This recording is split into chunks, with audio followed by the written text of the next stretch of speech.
आप सभी लोगों को नमस्कार। तो चलिए शुरू करते हैं अपने DU के अगले क्वेश्चन सेशन की तरफ। देखिए ये हमारे पास क्वेश्चन स्टार्ट है DU 2018 का और क्वेश्चन देखना स्टार्ट करते हैं। देखिए क्वेश्चन में क्या है, अगर आप जरा ध्यान से देखोगे तो आपके सामने ये सबस्ट्रेट है और सामने रिएजेंट है। अगर आप क्वेश्चन का पता लगा पाओगे तो यहाँ पर सिर्फ रिएजेंट की वजह से पता लगा पाओगे। तो अगर आपको रिएजेंट समझ में आ चुका है तो आपका क्वेश्चन भी हो जाएगा। यह एक ऑक्सीडाइजिंग एजेंट है और हमें बहुत अच्छे से पता है कि जो भी ऑक्सीडाइजिंग एजेंट्स होते हैं वो सभी ऑक्सीडाइजिंग एजेंट्स क्या करते हैं, ऑक्सीडेशन करते हैं। तो मतलब मैं आप लोगों के सामने यहाँ पर पूरा का पूरा ऑक्सीडेशन का एक आइडिया देता हूँ। देखो नॉर्मली हम जो ऑक्सीडेशन पढ़ते हैं उसका मतलब क्या होता है, एडिशन ऑफ ऑक्सीजन और रिमूवल ऑफ हाइड्रोजन। सिंपल सा कॉन्सेप्ट यही है, एडिशन ऑफ ऑक्सीजन और रिमूवल ऑफ हाइड्रोजन। अब आपको यहाँ पर जो मुझे पॉइंट समझाना है वो पॉइंट ये समझाना है कि आखिर हमारे पास यहाँ पर एक तो एल्कोहल है अगर आप देखोगे सबस्ट्रेट में, और एक हमारे पास क्या है, एसिड है। अगर आपको ये बात समझ में आ रही है तो एसिड ऑलरेडी क्या है, मोस्ट ऑक्सीडाइज्ड प्रोडक्ट है। हमें एल्कोहल के ऑक्सीडेशन को समझना है, और यदि मैं एल्कोहल के ऑक्सीडेशन को समझाता हूं तो आप लोग ध्यान से सुनिएगा। एल्कोहल हमारे पास तीन होते हैं, 1 डिग्री एल्कोहल, 2 डिग्री एल्कोहल और 3 डिग्री एल्कोहल। देखो 1 डिग्री एल्कोहल और 2 डिग्री एल्कोहल तो किस में कन्वर्ट हो जाते हैं, 1 डिग्री एल्कोहल रिएजेंट पे डिपेंड करता है।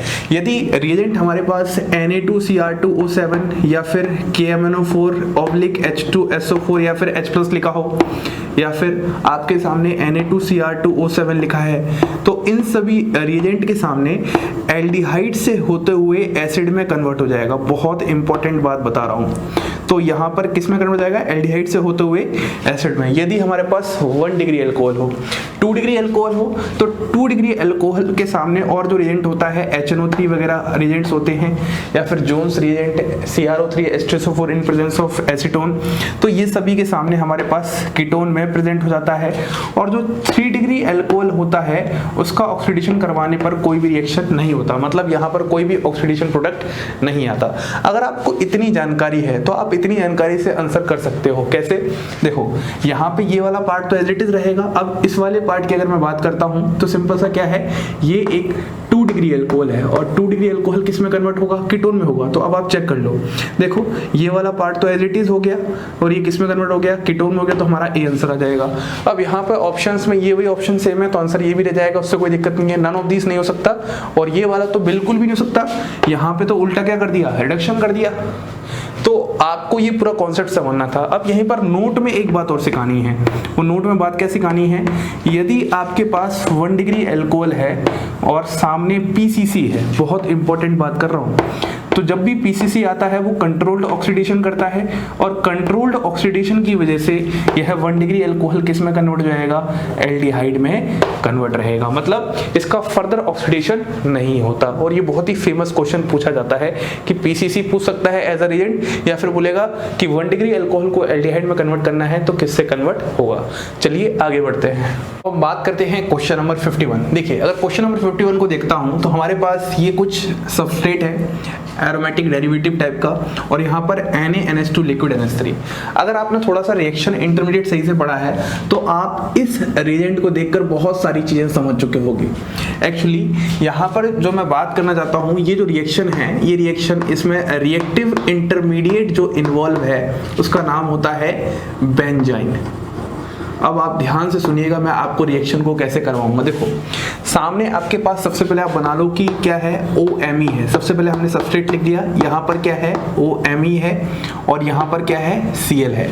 और सामने सबसे पहले हमने क्या ले लिया, NaNH2 in presence of liquid NH3। तो जब आपने सबसे पहले NaNH2 लिया तो अगर आप जरा ध्यान से देखोगे तो यहाँ पर जो इसका नेगेटिव पार्ट है वो किसका काम करता है, बेस का काम करता है। और बेस दुनिया में क्या खाने आया है, H+ खाने आया है। और कौन सा H खाता है, मोस्ट एसिडिक H खाता है। तो यदि मैं आपके सामने H की बात करता हूँ, देखना ध्यान से, एक तो H आपके पास यहाँ पर प्रेजेंट है और एक H आपके पास यहाँ पर प्रेजेंट है। आपको बहुत अच्छे से पता है कि हमेशा जो H होना चाहिए उसके बगल में लिविंग ग्रुप भी होना चाहिए। तो अगर मैं H की बात करता हूँ तो ये NH2- क्या करेगा, इस H+ को खाएगा और यहाँ पर ये नेगेटिव पार्ट इस तरीके से जाएगा और Cl को बाहर निकाल देगा। मतलब यहाँ पर बेंजाइन इंटरमीडिएट का फॉर्मेशन हो जाता है। किस तरीके से?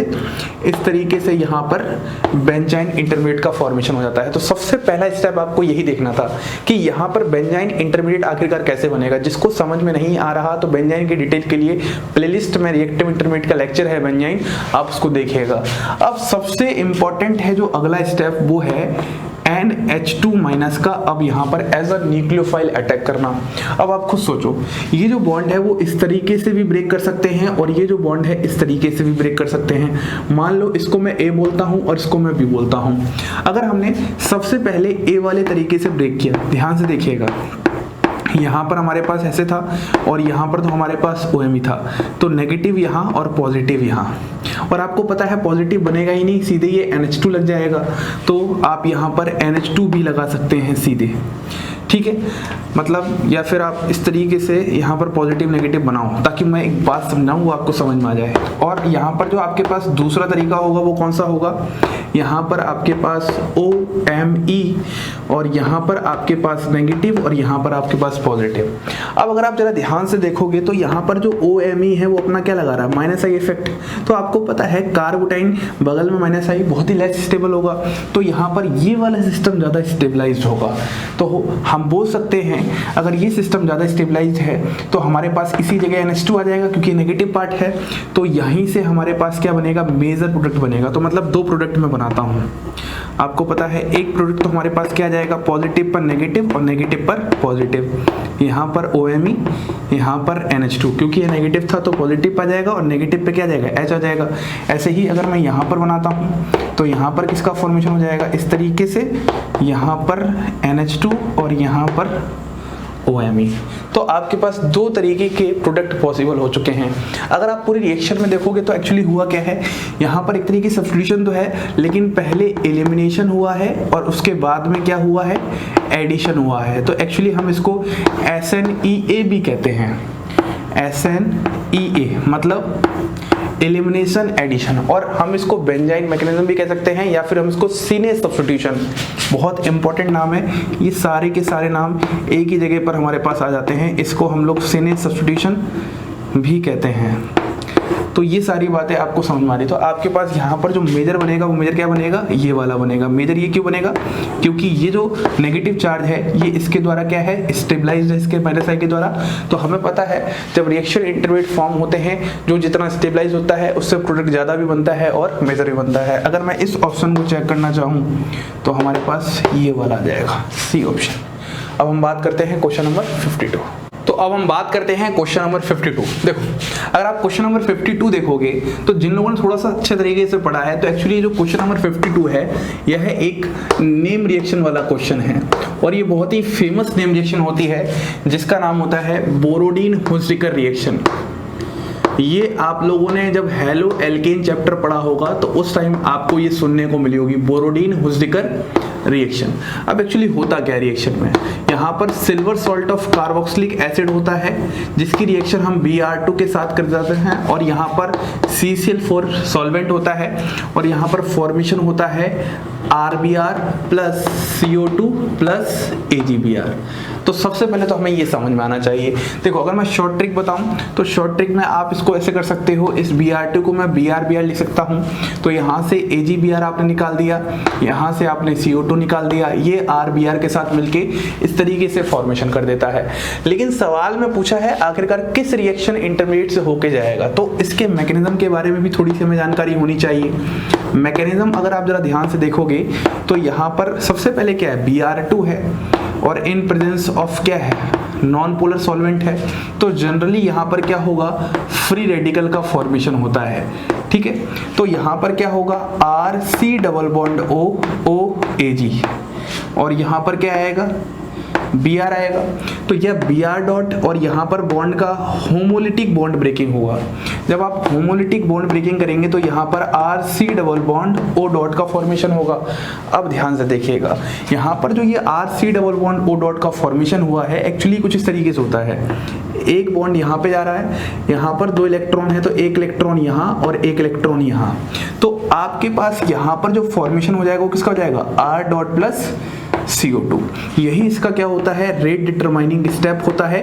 और रेट डिटरमाइनिंग स्टेप ही क्या होता है, स्लोएस्ट स्टेप होता है।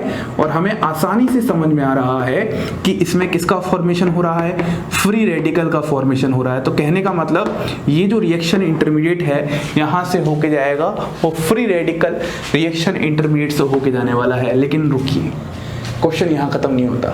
ये तो आपको पहले से सब पता था, इसलिए आप कर पा रहे हो। अगर आप इसको देखोगे तो देखते ही पहले डर जाओगे।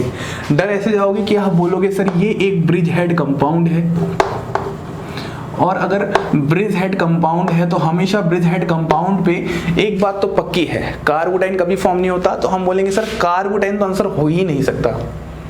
तो अब बात आती है एक तो कार्ब अनाइन की और एक फ्री रेडिकल की। कार्बन की हमें जानकारी इतनी नहीं है तो हम नहीं बोलेंगे, हम तो इससे दूर भाग जाएंगे।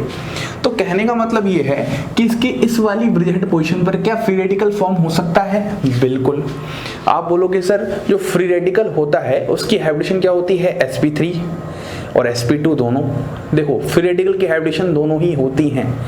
यहाँ पर आपका sp2 हाइब्रिडाइजेशन कभी भी पॉसिबल नहीं होता अकॉर्डिंग टू ब्रेड्स रूल।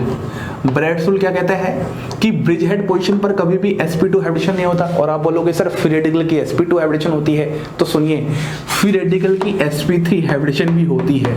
ये आपको पता होनी चाहिए बहुत अच्छे से।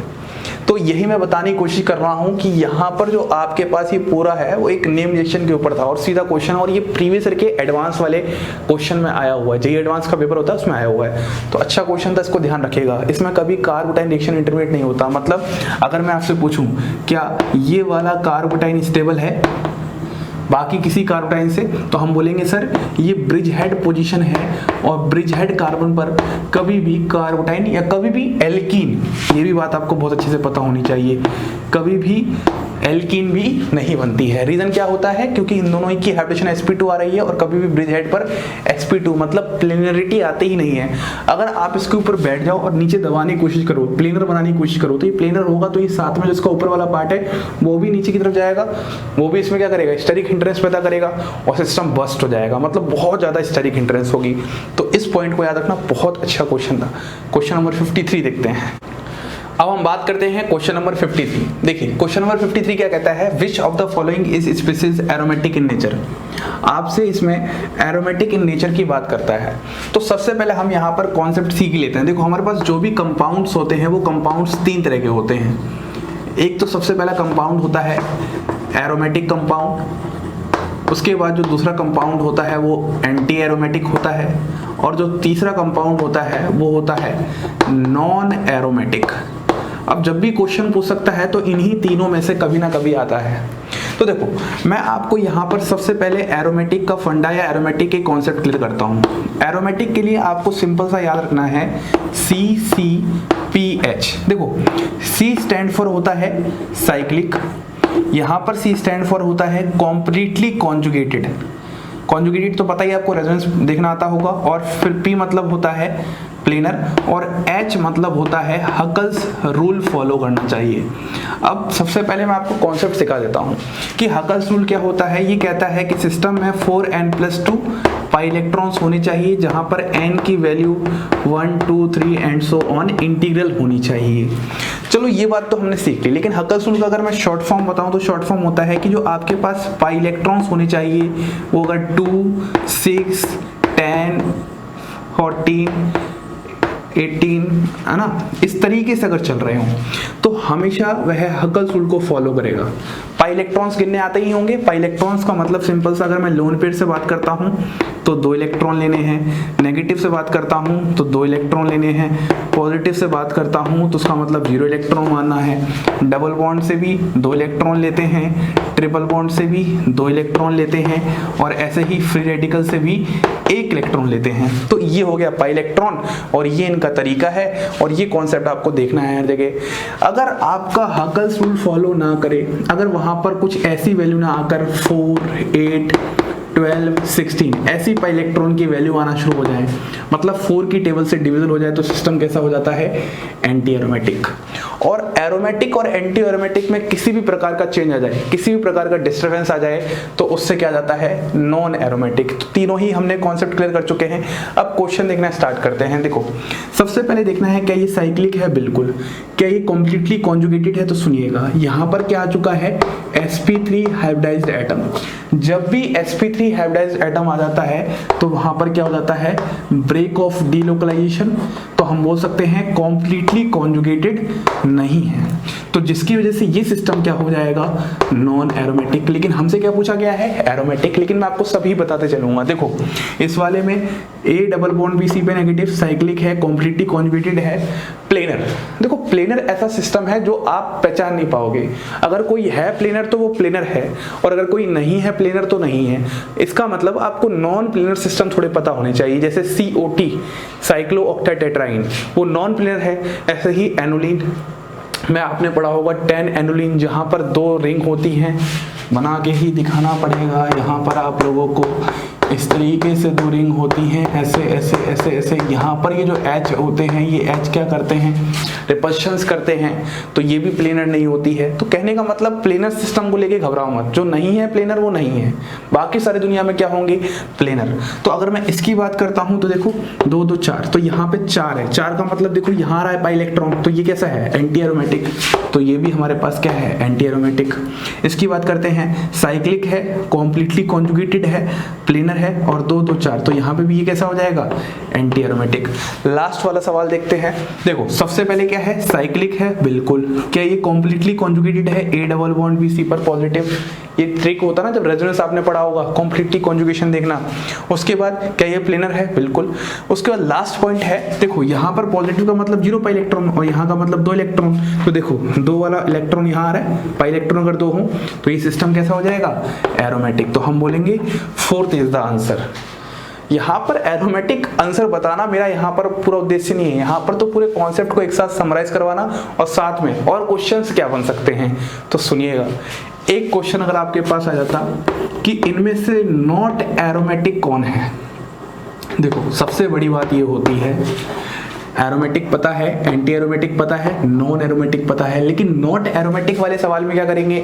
नॉट एरोमेटिक वाले में होता है एरोमेटिक छोड़ के बाकी दोनों, मतलब इन दोनों को काउंट करना है। बहुत बड़ी बात बता रहा हूं, आप कोई भी जब कंपटीशन देंगे तो उसमें ऐसे सवाल से आप घबरा सकते हैं। नॉन और नॉट दोनों में फर्क है। नॉन एरोमेटिक की कंपाउंड अलग से, और नॉट एरोमेटिक 2 कंपाउंड्स हैं, anti aromatic plus non aromatic. मतलब एरोमेटिक हटाकर, इस नॉट का मतलब होता है एरोमेटिक हटाकर। तो इस बात पर बहुत ध्यान देना है, ऐसे क्वेश्चंस बहुत ज्यादा आते हैं।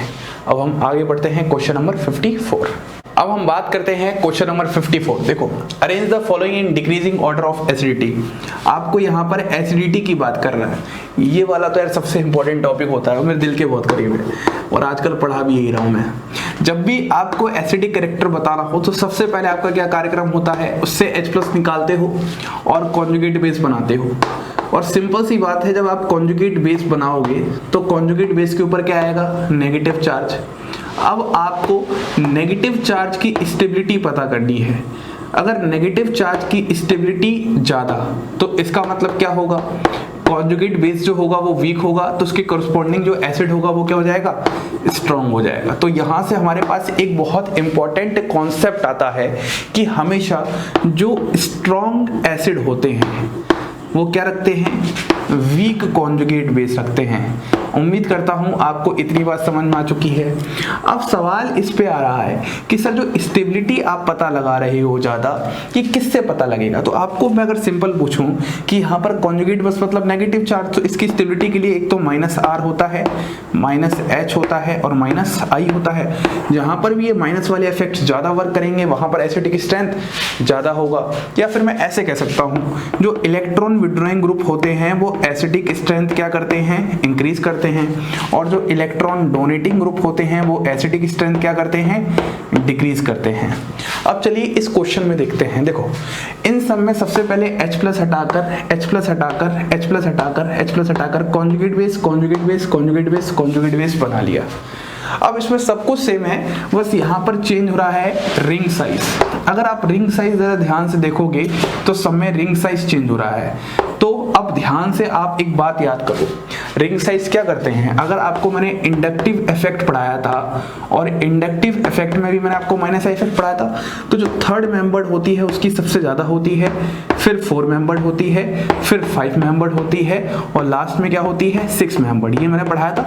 इंडक्टिव इफेक्ट में हमेशा जो छोटी मेंबर्ड रिंग है उसका माइनस आई इफेक्ट ज्यादा होगा, तो हम बोलेंगे इसका माइनस आई इफेक्ट सबसे ज्यादा और इसका माइनस आई इफेक्ट सबसे कम। तो हमें बस हमारा आंसर मिल गया। अगर इसका माइनस आई इफेक्ट सबसे ज्यादा तो इसका मतलब सबसे ज्यादा स्टेबलाइजेशन कॉन्जुगेट बेस का यहाँ पर, तो इसका मतलब ये वीक, तो इसके करस्पॉन्डिंग जो एसिड होगा वो क्या होगा, स्ट्रांग होगा। तो हम बोलेंगे नंबर 1 पे नंबर 1 रहेगा, फिर नंबर 2 पे नंबर 2 रहेगा, फिर नंबर 3 पे नंबर 3 रहेगा और फिर लास्ट में नंबर 4 आ जाएगा। मतलब सबसे ज्यादा एसिडिक ये होगा, फिर एसिडिक ये होगा, फिर ये होगा, फिर ये होगा। मतलब कुल मिला के ये जो पूरा सवाल है ये एप्लीकेशन ऑफ इंडक्टिव इफेक्ट पे डिपेंड कर रहा है। एसिडिक स्ट्रेंथ का ये सवाल एक तरीके से है ही नहीं। अगर आपको इंडक्टिव इफेक्ट का आइडिया है तो आप इस सवाल को बहुत ही आसानी से कर सकते हैं। अब हम चेक करते हैं क्वेश्चन नंबर 55। अब हम बात करते हैं question number 55। The major product found in the following reaction sequences. आपको यहाँ पर इसका मेजर प्रोडक्ट बताना है। देखिए सबसे पहले तो आपको ये बताऊंगा, ये क्वेश्चन अपने आप में सबसे इंपॉर्टेंट क्वेश्चन है क्योंकि इसमें दो कॉन्सेप्ट लग रहे हैं। अगर आप रिएजेंट देखोगे तो सबसे पहला जो रिएजेंट है वो आपको कुछ वही लिक्विड अमोनिया और एल इस तरीके से लग रहा है। तो मतलब यहाँ पर क्या हो रहा है, बर्च रिडक्शन हो रहा है। तो देखो बर्च रिडक्शन अपने आप में सबसे इंपॉर्टेंट रिएक्शन है और बर्च रिएजेंट सबसे इंपॉर्टेंट रिएजेंट है। तो आपको एक बात पता होनी चाहिए कि जब भी आपके पास, ध्यान से देखिएगा, इलेक्ट्रॉन विड्रॉइंग ग्रुप आता है और सामने क्या आता है, बर्च रिएजेंट आता है, एक पॉसिबिलिटी ये। और जब भी आपके पास क्या आता है, इलेक्ट्रॉन रिलीजिंग ग्रुप आता है और सामने आता है बर्च रिएजेंट। तो आप लोगों ने बहुत अच्छे से सुना होगा कि इनमें जब बर्च रिडक्शन करते हैं तो जो इस वाले में आपका आंसर आएगा, इलेक्ट्रॉन विड्रॉइंग ग्रुप ऐसा का ऐसा रहेगा और डबल बॉन्ड इस तरीके से बन जाएंगे। मतलब इस इलेक्ट्रॉन विड्रॉइंग ग्रुप के पास में डबल बॉन्ड नहीं आ रहा। जब इस वाले केस में आप देखोगे तो आपने कुछ इस तरीके से पढ़ा होगा कि यहाँ पर आपके पास रिएक्शन ऐसा होगा। तो ये तो आप मैकेनिज्म वगैरह आप जब देखोगे तो उसका आंसर समझ में आएगा, लेकिन अभी के लिए इतना समझ लो। अब देखो आपके पास इस सबस्ट्रेट में Me और OMe दोनों ही कैसे ग्रुप हैं, इलेक्ट्रॉन रिलीजिंग ग्रुप हैं। अगर दोनों ही इलेक्ट्रॉन रिलीजिंग ग्रुप हैं तो आंसर बताना और आसान है। मतलब जो इसका सबसे पहले स्टेप में आपका आंसर आना चाहिए वो आंसर ये आ जाएगा इस तरीके से, बर्च रिडक्शन करवा के, यहाँ पर OMe और यहाँ पर Me, क्योंकि दोनों ही इलेक्ट्रॉन रिलीजिंग ग्रुप हैं तो दोनों पे ही मैंने डबल बॉन्ड लगा सकता हूँ। अगर ये इलेक्ट्रॉन विड्रॉइंग होता तो मैं डबल बॉन्ड हटा देता। तो ये बात समझ में आ गई। अब आपके सामने ये एक तरीके से एल्कीन बन चुका है।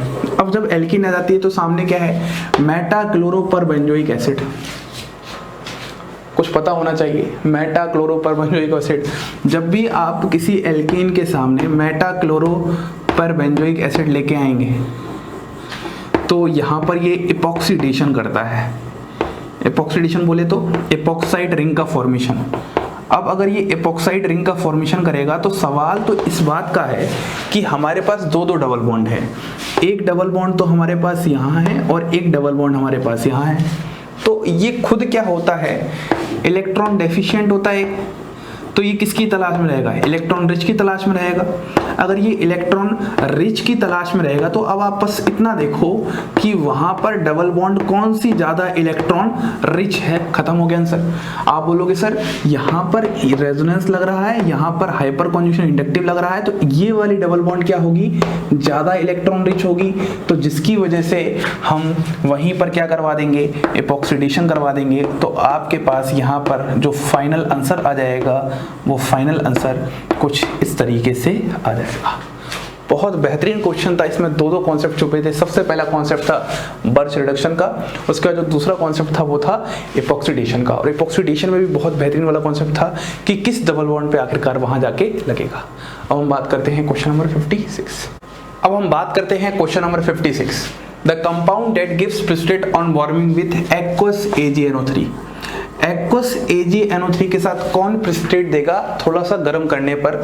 तो आपके सामने ये सभी एल्किल हैलाइड है। देखो अगर मैं आपको यहाँ पर एक जनरल रिएक्शन समझाऊं, जनरल रिएक्शन मतलब क्या है, जैसे आपके पास यदि कोई एल्किल हैलाइड है और सामने उसकी रिएक्शन हो रही है एक्वस AgNO3 के साथ, तो एक्चुअली होता क्या है, यहाँ पर जो ये लोन पेयर है वो Ag के वैकेंट ऑर्बिटल में डालते हैं, तो जिसकी वजह से इस पर पॉजिटिव आता है तो ये इलेक्ट्रॉन अपने लेके भाग जाता है, तो यहाँ पर कार्बोकैटायन का फॉर्मेशन होता है। यह जो बनने वाला कार्बोकैटायन होगा जितना ज़्यादा स्टेबलाइज्ड होगा उतना ज़्यादा वहाँ पर क्या होगा, आपके पास प्रेसिपिटेट बनने के चांसेस रहेंगे। कहने का मतलब ये जो पूरा का पूरा क्वेश्चन है, इस क्वेश्चन को हमने चेंज कर चुका है कार्बोकैटायन की स्टेबिलिटी पर। तो देखो जो भी आपके पास ऑप्शन है आप सबसे क्या करो, कार्बोकैटायन बनाओ। तो जब आप इससे सबसे पहले कार्बोकैटायन बनाओगे तो आपके पास ये वाला सबस्ट्रेट है, तो यहाँ पर ये आप हटाओगे, वो इस तरीके से कार्यक्रम चलेगा। मैं नहीं बता रहा इतना ज़्यादा डिटेल में यहाँ पर, बस आप इसको समझो। तो आपके पास ये वाला कार्बोकैटायन बनेगा। एक बार मैं सारे के सारे पहले कार्बोकैटायन बना लेता हूँ, फिर आपको मैं सबकी एक एक करके स्टेबिलिटी समझाता हूँ कि आखिरकार इनमें सबसे ज़्यादा स्टेबल कौन सा होगा। ऐसे ही अगर मैं यहाँ पर इसकी बात कर लेता हूँ तो यहाँ पर फॉर्मेशन हमारे पास कुछ इस तरीके से कार्बोकैटायन का हो जाएगा, और इस वाले केस में हमारे पास हम लोग यहाँ पर इस तरीके से कर सकते हैं। देखो ये हमारे पास सारे के सारे कार्बोकैटायन फॉर्मेशन हो चुके हैं। अगर आप जरा ध्यान से देखोगे तो ये वाला कार्बोकैटायन क्या है, sp2 हाइब्रिडाइज्ड है, और हमें पता है sp2 कार्बन पर कभी भी कार्बोकैटायन मतलब स्टेबल क्यों नहीं होता, क्योंकि परसेंट एस फैक्टर क्या होता है, डायरेक्टली प्रोपोर्शनल टू इलेक्ट्रोनेगेटिविटी। तो यहाँ पर जिस तरीके से ये स्टेबलाइज नहीं है उसी तरीके से ये भी sp2 हाइब्रिडाइज्ड है, लेकिन यहाँ पर साथ साथ में क्या लग रहा है, इसके ऊपर -i इफेक्ट भी लग रहा है। अगर आपको समझ में आ रहा है तो हम बोलेंगे ये दोनों में ये बात हो गई। अब इस वाले को जरा ध्यान से देखोगे तो ये एक एरोमेटिक स्टेबलाइज्ड है, मतलब इसकी वजह से इस पूरे सिस्टम में क्या आ रही है, एरोमेटिसिटी आ रही है। तो हम इस पूरे कंपाउंड को एरोमेटिक बोलेंगे कि यहाँ पर इससे Br निकलने के बाद एरोमेटिक बना है, और ये वाला सिस्टम क्या है, एंटी एरोमेटिक है। तो ये हमने बना जरूर दिया है लेकिन ये बनेगा भी नहीं, मतलब आप सामने लेके आओगे AgNO3 और आप सोचोगे Br बाहर निकल जाए, तो Br निकलेगा भी नहीं, क्योंकि सिस्टम क्या बन रहा है, एंटी एरोमेटिक। तो कुल मिला के अगर मैं बताऊं तो इन सभी में जो सबसे ज्यादा स्टेबिलिटी होगी वो आपके पास इस वाले कार्बन की स्टेबिलिटी सबसे ज्यादा होगी। उसका रीजन क्या है, एरोमेटिसिटी। जो एरोमेटिक सिस्टम होता है वो सबसे ज्यादा स्टेबलाइज होता है। यहीं पर मैं नोट में एक बात और बताऊंगा, जब भी आप ऑर्गेनिक केमिस्ट्री में कोई स्टेबिलिटी चेक करते हो तो सबसे पहले होता है एरोमेटिसिटी, फिर होता है इक्विवेलेंट रेजोनेटिंग स्ट्रक्चर्स, फिर होता है रेजोनेंस, फिर होता है हाइपर कंजुगेशन, और फिर होता है इंडक्टिव इफेक्ट। इस बात को आप ध्यान में रखिएगा। तो हमारे पास इसका आंसर आ जाएगा ऑप्शन सी। इस तरीके से आपके पास हो जाएगा। और लास्ट वाले में तो आपके पास कार्बोकैटायन भी नहीं बनेगा। अगर आप सोच रहे हो कि कार्बोकैटायन यहाँ पर बन जाए तो आपने बहुत बड़ा पाप कर चुका है, क्योंकि कोई भी सिस्टम अपने आप को एंटी एरोमेटिक बनाना भी नहीं चाहता।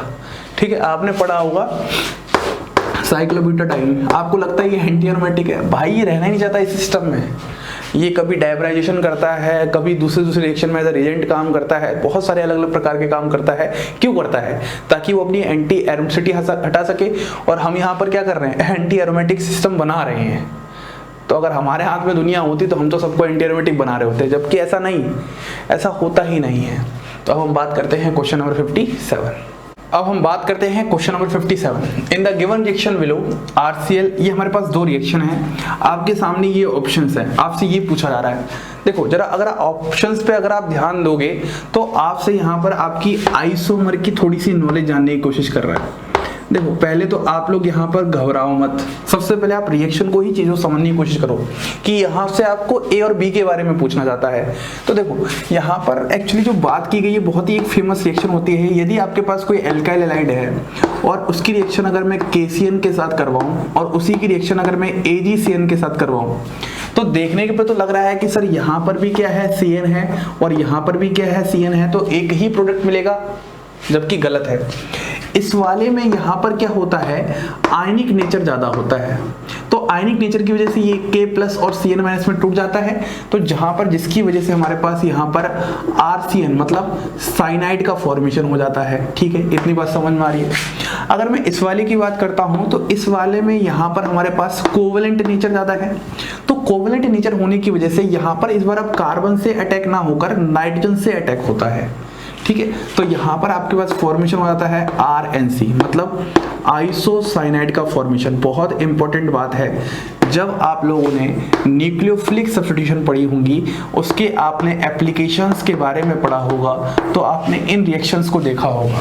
जहाँ पर KGCN और AGCN, KCN और AGCN इस तरीके से प्रोडक्ट बनाते हैं, तो हम बोल सकते हैं यहाँ पर जो एक्चुअली CN- है, ये कैसा न्यूक्लियोफाइल है, ये एम्बिडेंट न्यूक्लियोफाइल है। तो सबसे पहले तो आपको ये पता होना चाहिए कि यहाँ पर एक कॉन्सेप्ट छुपा है एम्बिडेंट न्यूक्लियोफाइल का, और ऐसा ही कुछ रिएक्शन में होता है KNO2 और AgNO2 कि अगर हम एल्काइल हैलाइड के सामने KNO2 और AgNO2 ले लें तो हमारे पास क्या बनेगा। अब ये तो आपका होमवर्क हो गया जो मैंने आपको बता दिया, ये तो आप करते रहना। हम क्वेश्चन पर आते हैं। देखो, जब भी हम LiAlH4 लेते हैं, हमें पता है ये स्ट्रॉन्गेस्ट रिड्यूसिंग एजेंट है, तो क्या करता है, इस CN को इस तरीके से CH2NH2 में ब्रेक करता है, मतलब रिड्यूस करता है। ये साइनाइड है तो इसको किस में करता है, 1 डिग्री अमीन। अगर आप जरा ध्यान से देखोगे तो किस में हो जाएगा, 1 डिग्री अमीन। ऐसे ही यहाँ पर भी जो LiAlH4 है, इसको क्या करता है, RNHCH3, इसको 2 डिग्री अमीन में करता है। तो मतलब ये है हमारे पास प्रोडक्ट A, ये है हमारे पास प्रोडक्ट B। आप ये क्वेश्चन तब कर पाओगे जब आप यहाँ पहुंचोगे। जब तक आप यहाँ पहुंचोगे नहीं, तब तक क्वेश्चन के आंसर भी नहीं बता पाओगे। अगर तुक्का लगा तो वो बात अलग है। तो सबसे पहले आपको अपने रिएजेंट्स वगैरह, अपने जो इतने भी कोर कॉन्सेप्ट हैं ऑर्गेनिक केमिस्ट्री में, वो सब बहुत अच्छे से आनी चाहिए। हर एक बात अच्छे से पता होनी चाहिए। अब आप खुद बताइए, ये 1 डिग्री अमीन है, ये 2 डिग्री अमीन है, और ये बात किसको नहीं पता कि जितने भी अमीन होते हैं, 1 डिग्री अमीन, 2 डिग्री अमीन और 3 डिग्री अमीन, ये सब आपस में डिफरेंट फंक्शनल ग्रुप होते हैं। तो इनको हम बोलते हैं फंक्शनल आइसोमर। बहुत इंपॉर्टेंट बात बता रहा हूं कि जो 1 डिग्री अमीन होते हैं, 2 डिग्री अमीन होते हैं और 3 डिग्री अमीन होते हैं, तीनों ही क्या होते हैं, आपस में फंक्शनल आइसोमर होते हैं। मॉलिक्यूलर फॉर्मूला सेम होते हैं, लेकिन यहाँ पर एक डिफरेंस आ रहा है, तो हम बोलेंगे आंसर आ जाएगा बी, फंक्शनल आइसोमर्स। लेकिन यहीं पर नोट में एक चीज और लिखिएगा, यदि कोई पूछे 1 डिग्री, 2 डिग्री, 3 डिग्री एल्कोहल्स आपस में क्या फंक्शनल आइसोमर हैं, तो आप बोलिएगा यह आपस में फंक्शनल आइसोमर नहीं होते। बहुत इंपॉर्टेंट बात, 1 डिग्री, 2 डिग्री, 3 डिग्री अमीन तो होते हैं फंक्शनल आइसोमर, लेकिन 1 डिग्री, 2 डिग्री, 3 डिग्री एल्कोहल्स आपस में फंक्शनल आइसोमर नहीं होते। तो सबसे पहले आपको ये कॉन्सेप्ट पता होना चाहिए था, उसके बाद आपको आइसोमर की भी तो नॉलेज होनी चाहिए। अब किसी को लग रहा होगा हमें फंक्शनल भी पता है, चेन भी पता है, पोजीशन भी पता है, मेटामर नहीं सुना, मेटामर पे टिक लगा देते हैं, बाद में देखा जाएगा क्या होगा। तो नॉलेज बहुत इंपॉर्टेंट है कि ये बेसिक बातें सब 11th क्लास में सिखाई जाती हैं। तो ये बहुत अच्छा क्वेश्चन था, इस क्वेश्चन पे आप स्टार मार्क लगा लो। ऐसे क्वेश्चंस और बनने चाहिए जिससे आपके कोर कॉन्सेप्ट्स, देखो यार कंपटीशन नहीं बढ़ा रहे यार, सिंपल सी बात है। जब कॉन्सेप्ट बहुत अच्छा वाला आएगा तो आप में से कम ही लोग कर पाएंगे, तो वहां पर दिक्कतें नहीं होंगी बाकी सबको।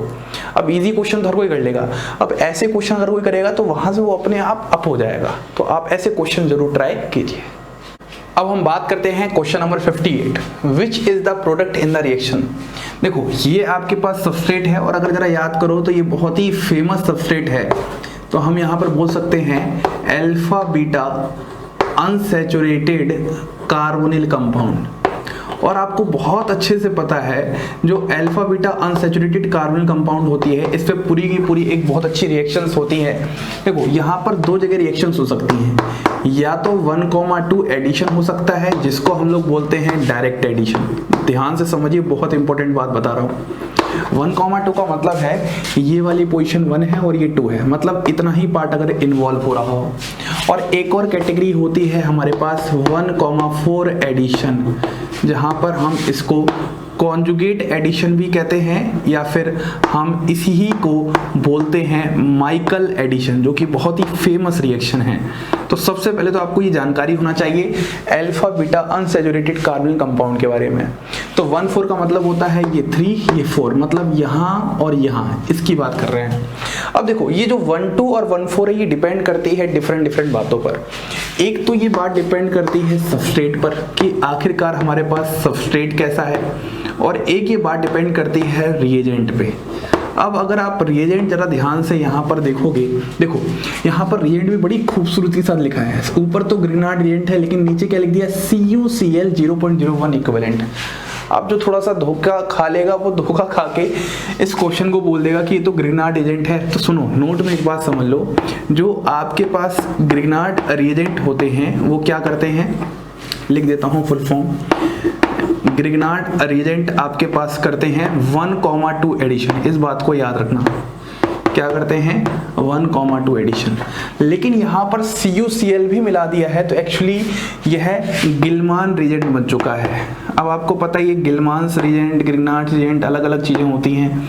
यहाँ पर क्या हो जाएगा Me2Cul टाइप का हो जाएगा, और ये करते हैं 1,4 एडिशन। आप खुद सोचो, हल्का सा हमने कुछ मिला दिया, उसके मिला देने से 1,2 एडिशन से सीधा क्या हो रहा है 1,4 एडिशन। तो आपका प्रोडक्ट का मतलब जो आंसर आएगा वो भी अलग अलग आएगा, प्रोडक्ट भी अलग अलग आएंगे। तो हमें बस सबसे पहले तो ये याद रखना है। एक्चुअली जो ये पूरा कॉन्सेप्ट होता है ये पूरा HSAB प्रिंसिपल पर डिपेंड होता है, hard soft acid base principle. अब उसको मैं डिटेल में यहाँ पर बता के ज़्यादा क्वेश्चन में रायता नहीं फैलाना चाहता, बस आप पॉइंट समझिए कि यहाँ पर इसकी ये दो बातें होती हैं, रिएजेंट पे डिपेंड करता है, ये बात हो चुकी है। अब अगर ये गिलमान रिएजेंट है तो सिंपल सी बात है, क्वेश्चन हम कैसे अटेम्प्ट कर सकते हैं, देखो ध्यान देखना। यहाँ पर C डबल बॉन्ड O है, यहाँ पर इस तरीके से, तो यहाँ से क्या होगा हमारे पास Me2Cul है। अब जितने भी ऑर्गेनोमेटेलिक एजेंट होते हैं यहाँ पर कार्बन पर नेगेटिव और यहाँ पर पॉजिटिव। अब ये जो कार्बन पर नेगेटिव वाला पार्ट है ये यहाँ एडिशन करेगा और ये यहाँ जाएगा और ये यहाँ जाएगा। तो किस तरीके से आपके फॉर्म हो जाएगा, आपके पास फॉर्म हो जाएगा O- यहाँ डबल बॉन्ड और यहाँ पर Me और यहाँ पर Me। अब ये जो O- है वो दोबारा वापस आएगा और यहाँ पर नेगेटिव कर देगा, और नेगेटिव आते ही फिर वर्कअप हो जाएगा। देखो वर्कअप का मतलब होता है जो भी नेगेटिव चार्जेस को न्यूट्रल में बदलना, और ये हमारे हाथ में होता है। वहाँ पर पानी वानी दिया हो या ना दिया हो, वैसे सॉल्वेंट तो दिया है, लेकिन आपको ये बातें दिल में नहीं लेनी होती कि H कहाँ से आ गया, H कहाँ चला गया। अगर आप इतना सोचोगे तो आप बहुत परेशान हो जाओगे ऑर्गेनिक केमिस्ट्री में। और यहाँ पर आ जाएगा C डबल बॉन्ड को, यहाँ इस नेगेटिव पर क्या जाएगा H+। अब अगर आप इसको मिलाओ तो आप ये किससे मैच कर पा रहे हो, सेकंड वाले से मैच कर पा रहे हो, तो सेकंड वाला आपका आंसर आ जाएगा। देखो बहुत बेहतरीन क्वेश्चन था और बहुत सारे कॉन्सेप्ट छुपे थे, ठीक है। इसको मैं इनोलेट केमिस्ट्री में बहुत डिटेल में बता रखा हूँ, तो आप लोग इनोलेट केमिस्ट्री प्लेलिस्ट में अवेलेबल है, उस पर जाके देखिएगा। तो ये सारी बातें हैं इस क्वेश्चन की। Beauty of the question is this. अब हम बात करते हैं क्वेश्चन नंबर 59। बात करते हैं क्वेश्चन नंबर 59। देखो मैंने यहाँ पर ऑप्शंस नहीं लिखे हैं, ऑप्शन आप मैच कर लेना। मैं इस क्वेश्चन का कॉन्सेप्ट समझाता हूँ। देखो मैं इस रिएक्शन को जब देखता हूँ तो सबसे पहले मैं यहाँ पर 2 OH देख रहा हूँ, तो मैं बिना ज़्यादा अपना दिमाग लगाए 2 OH देख रहा हूँ, ऊपर से एसिडिक मीडियम हमें प्रोवाइड है। तो हम बोल सकते हैं एक्चुअली ये जो रिएक्शन है यह एक नेम रिएक्शन है, पेनाकोल पेनाकोलोन रीअरेंजमेंट। बहुत इंपॉर्टेंट बात बता रहा हूँ और बहुत ही फेमस नेम रिएक्शन है ये, पेनाकोल पेनाकोलोन रीअरेंजमेंट। तो चलिए हम लोग शुरू करते हैं। सबसे पहले हम लोग सबस्ट्रेट बनाते हैं, देखना ध्यान से, एक एक करके स्टेप सारे मैं आपको समझाने वाला हूँ। यहाँ पर OH है, यहाँ पर pH है, यहाँ पर pH है और यहाँ पर OH है, सामने क्या है एसिडिक मीडियम है। अब आपको ये बात तो अच्छे से पता है, ऑक्सीजन पर क्या है लोन पेयर है, यहाँ पर भी लोन पेयर है, यहाँ पर भी लोन पेयर है। अब लेकिन सवाल ये है इन दोनों OH में से कौन पार्टिसिपेट करेगा। तो सबसे इंपॉर्टेंट बात होती है जहाँ से बनने वाला कार्बोटाइड मोस्ट स्टेबल होगा वो पार्टिसिपेट करेगा। मतलब मैं अगर इस OH का यहाँ पर अटैक करवाता हूँ तो आपके पास फॉर्मेशन कुछ ऐसा हो जाएगा, देखना ध्यान से, OH यहाँ पर PH, तो ये हो जाएगा OH2+। पहले OH पुअर लिविंग ग्रुप था, लेकिन अभी किस में कन्वर्ट हो गया, गुड लिविंग ग्रुप में। अब ये बाहर निकल जाएगा। लो हमने इसको पूरे को बाहर निकाल दिया और यहाँ पर क्या बन चुका है कार्बोटाइन, और ये कार्बोटाइन 2-2 फिनाइल रिंग से क्या है स्टेबलाइज है। तो ये क्या है एक स्टेबल कार्बोटाइन है। तो सबसे पहले जो पेनाकोल पेनाकोलोन रीअरेंजमेंट का स्टेप होता है कि आप उस OH को हटाइएगा जहाँ पर बनने वाला कार्बोटाइन स्टेबल कार्बोटाइन बने। मतलब अगर मैं इस OH को हटाता तो यहाँ पर तो ये रिंग का कुछ ज़्यादा हाइपर कॉन्जुगेशन की वजह से स्टेबलाइज नहीं होता, लेकिन यहाँ पर तो रेजोनेंस वगैरह लग रहा है और हमें पता है resonance is much powerful effect than hyperconjugation. तो सबसे पहला पॉइंट ये हो गया। अब आपको यहाँ पर अगर एक बात समझ में आ रही है तो जब भी दुनिया में कार्बोटाइन बनते हैं तो वहां पर क्या होती है रीअरेंजमेंट होती है, शिफ्टिंग होती है। तो आपके पास आपको पता है 5 मेंबर्ड रिंग के जस्ट बाहर पर पॉजिटिव है, तो आप यहाँ पर क्या करवा सकते हो रिंग एक्सपेंशन करवा सकते हो। मतलब जो 5 मेंबर्ड रिंग है वो किस में कन्वर्ट हो जाएगी 6 मेंबर्ड रिंग में। तो देखो कैसे होगी, इस बॉन्ड को इस बॉन्ड को यहां से शिफ्ट करवाएंगे इस तरीके से, ठीक है। जब इस बॉन्ड को यहां से शिफ्ट करवाएंगे तो यहां पर ही कैसे बनेगा, ध्यान देना मेरे साथ एकदम। ये वाली बॉन्ड तो एज इट इज आप बना लो, यहां पर OH और ये वाली बॉन्ड यहाँ लगा दो, तो यहाँ पर आ जाएगा PH और यहाँ पर आ जाएगा PH। अब देखो, जब आपने इस बॉन्ड को हटाना स्टार्ट किया, इसके साथ आपने जोड़ना स्टार्ट किया, तो ये वाली वैलेंसी खाली हो रही है, तो यहाँ पर क्या आ जाएगा, पॉजिटिव आ जाएगा। अब आप इसी को थोड़ा कायदे से बनाओ, नंबरिंग करते हैं 1 2 3 4 5 6 नंबरिंग, क्योंकि यार बहुत ज़्यादा दिक्कतें होती है जब भी आप साइकिल को कुछ तरीके से बदलोगे सही तरीके से, तो आप नंबरिंग करके ही क्वेश्चन किया करो। जब आप ऐसे करोगे तो आपने 1 2 3 4 5 6 नंबरिंग कर दी, ठीक है। अब यहाँ पर आप क्या करोगे, 6 वाले पर क्या है, पॉजिटिव है और साथ में क्या है, OH है, और 1 वाले पे क्या है, PH और PH। इतनी बात आपको समझ में आ चुकी है। अब सुनिए ध्यान से, अगले स्टेप में क्या होगा। ऑक्सीजन पर लोन पेयर है, ये लोन पेयर इसको देगा क्योंकि इसका ऑक्टेट कंप्लीट करेगा थ्रू बैक बॉन्डिंग, तो हम बोलेंगे यहाँ पर हमारे पास कुछ ऐसा फॉर्मेशन हो जाएगा, यहाँ पर PH, यहाँ पर PH और यहाँ पर डबल बॉन्ड।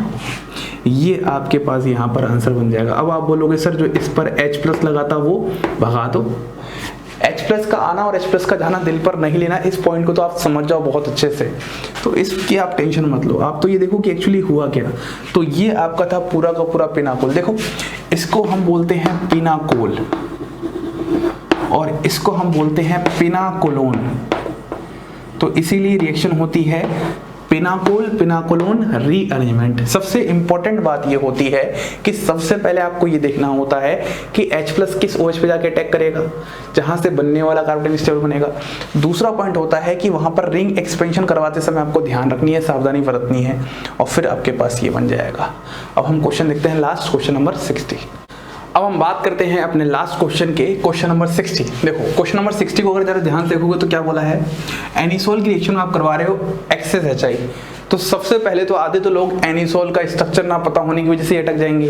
तो आपको ये पता होना चाहिए कि आखिरकार एनिसोल का स्ट्रक्चर क्या होता है। तो आपके पास एनिसोल का स्ट्रक्चर कुछ इस तरीके से होता है, बेंजीन के ऊपर OCH3, और इसी को हम बोलते हैं एरोमेटिक ईथर।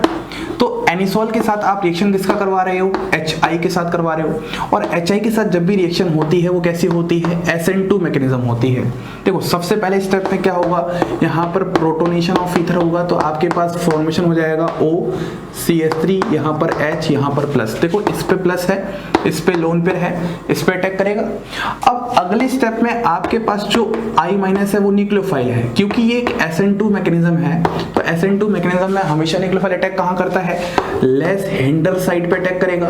तो आपको पता है I- यहाँ पर अटैक करेगा और ये ऐसे बाहर निकल जाएगा, तो आपके पास फॉर्मेशन हो जाएगा कुछ इस तरीके से, यहाँ पर OH और यहाँ पर MEI, या फिर आप इसी को लिख सकते हो CH3I। अब आप बोलोगे सर यहाँ पर तो एक्सिस HI लिखा था, तो आप बोलोगे सर अगर एक्सिस HI है तो फर्दर यहाँ पर HI लेके आओ, यहाँ पर फर्दर वही वाला कार्यक्रम करवाओ और यहाँ पर फर्दर वही वाला काम करो। किस तरीके से, यहाँ पर O+H2 बनेगा, इसको बाहर निकालो और यहाँ पर कार्बोकटाइन बनेगा। तो आप जो भी ये कर रहे हो सब गलत कर रहे हो। आपका आंसर यहीं पर आ चुका है, यही आपका आंसर है, क्योंकि आपको पता है जो भी एरोमेटिक वाले पार्ट होते हैं वो कभी भी SN रिएक्शन दिखाते ही नहीं है, क्योंकि यहाँ पर पार्शियल डबल बॉन्ड कैरेक्टर आ जाएगा, तो कार्बन हाइड्रोजन का बॉन्ड टूटना भी डिफिकल्ट हो जाएगा। तो इसी ही वजह से ये हमारा आंसर बन जाएगा और आंसर हमारा मैच कर जाएगा ऑप्शन नंबर B के साथ। बहुत अच्छा क्वेश्चन था, लेकिन अगर इसी जगह एलिफेटिक ईथर होता तो एलिफेटिक में जो यहाँ पर एल्कोहल बना है वो फर्दर HI के साथ रिएक्शन करता और वहाँ पर दोनों ही प्रोडक्ट क्या होते, एल्किल हैलाइड होते। बहुत ही फेमस रिएक्शन है ये। उम्मीद करता हूँ आपको ये पूरा कॉन्सेप्ट समझ में आया होगा। बस इतना याद रखिए, HI के साथ जब रिएक्शन होता है ईथर का, वह एक SN2 मैकेनिज्म होती है। और इसी ईथर के चैप्टर में एक और इम्पोर्टेंट टॉपिक है विलियमसन ईथर सिंथेसिस, वो भी आप पढ़ लीजिएगा। इसी के साथ आप सभी लोगों को धन्यवाद।